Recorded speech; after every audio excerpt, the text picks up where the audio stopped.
애통한 자매의 사연을 들려드리겠습니다. 실종된 지 33년 만에 동생을 정신병원에서 발견했다면 그 심정이 어떨까요?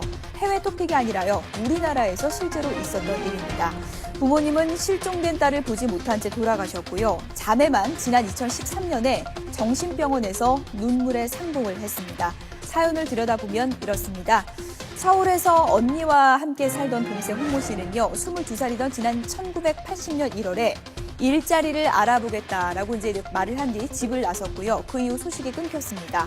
안타깝게도 인신매매를 당해서 집에는 연락을 할 수 없는 상태가 됐는데요. 1982년 6월 부산에서 경찰에 발견됐다고 합니다.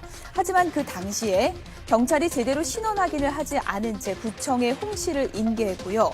구청은 홍 씨를 정신질환 행여병자로 보고 바로 정신병원에 수용했다고 합니다. 결국에 2013년 해운대구청이 신원미상 행여자를 검색하다가 지문감식 방식을 통해서 신원을 확인했고요. 가족의 품으로 돌려보낼 수 있었습니다.